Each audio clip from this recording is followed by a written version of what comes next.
हम लोग बड़े भाग्यशाली हैं कि हमारे श्री धाम वृंदावन से श्री शेष नारायण भगवान का दिव्य मंदिर परिक्रमा मार्ग में परम पूज्य महामंडलेश्वर श्री भैया जी ने बनाया है और आप स्वयं श्रीमद् भागवत के श्री राम कथा के बहुत परिमार्जित वक्ता हैं और हमारे ऊपर आपका बहुत स्नेह है, बड़ी कृपा है। श्री हनुमत धाम से पूज्य श्री महाराज जी से आपका बहुत अंतरंग संबंध है, तो आपको शीघ्रता है जाने की।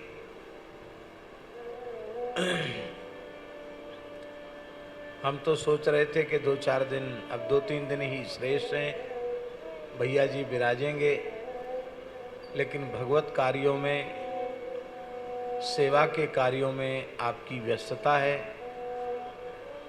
तो हमारी प्रार्थना स्वीकार करके आप अपना मंगलमय आशीर्वाद प्रदान करके तब प्रस्थान करेंगे।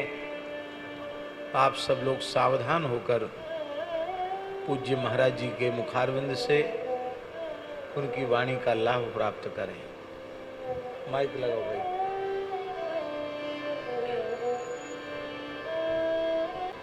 राधा राधा।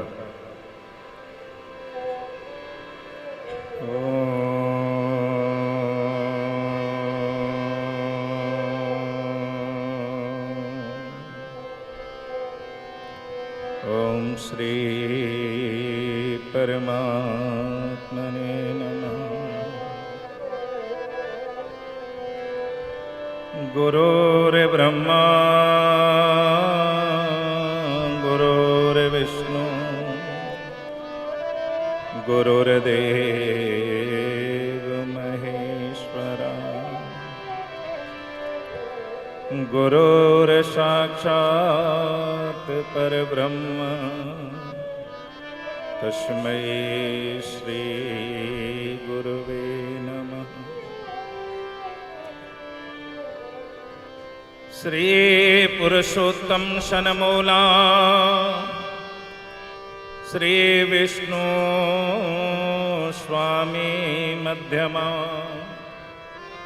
अस्मदाचार्य पर्यन्ता वंदे गुरु परंपरा। देवक्या पालितो गर्भे लालितो अंगे यशोदया यशोदया युतो बालो गोपालो रमयन्ता हृदय। बोलिए सद्गुरुदेव भगवान की जय। 2 मिनट भगवान नाम का संकीर्तन, उसके पश्चात जैसी सरकार की आज्ञा। हो मेरो राधा हो मेरो राधा रमण गिरिधारी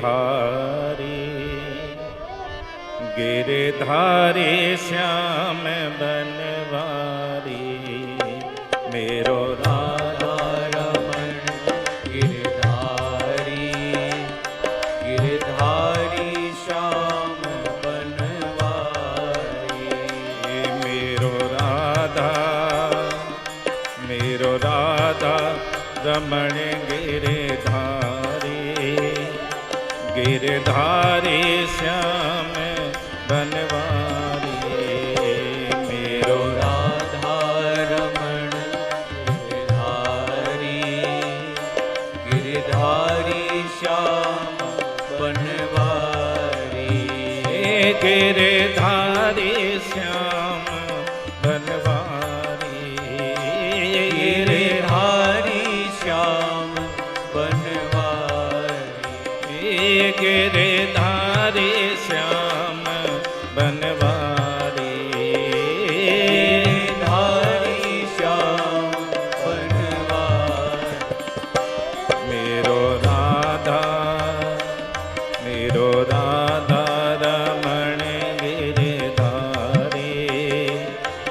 गिरधारी श्याम बनवारी, तेरो राधा रमण गिरधारी, गिरधारी श्याम बनवारी, हे गिरधारी श्याम बनवारी, गिरधारी श्याम बनवारी।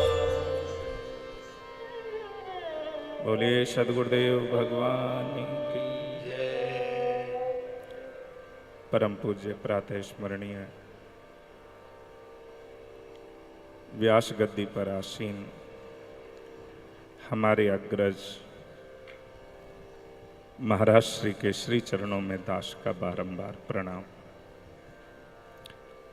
वंदे महापुरुष ते चरणारविंदम, सभी संत श्री चरणों में दास का बारंबार प्रणाम। और आप सभी को राधे राधे, राधे राधे, राधे राधे।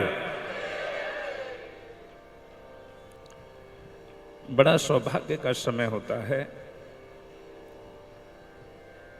जब ऐसी महान विभूति के मुखारविंद से हमें श्रीमद् भागवत कथा श्रवण करने का अवसर प्राप्त होता है।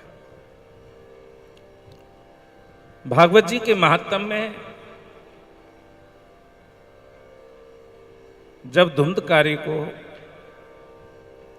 मुक्ति मिली तो उसके लिए स्वर्ग लोक से पालकी आई और वो जीवात्मा पालकी में बैठकर जाने लगा। तो सभी ने शंका की कि महाराज कथा तो सबने सुनी थी, फिर पालकी एक ही क्यों आई है? सभी के लिए आनी चाहिए थी। तो वहां पर शौनकादि ऋषि सूत जी को बताते हैं, विश्वासो गुरु वाक्येषु। भागवत कथा श्रवण करने वाले के लिए पालकी आती है, लेकिन उसके लिए सबसे आवश्यक क्या है?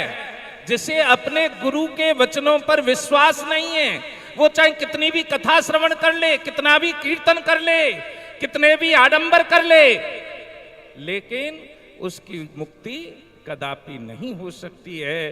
पहला वाक्यांश है विश्वासो गुरु वाक्य।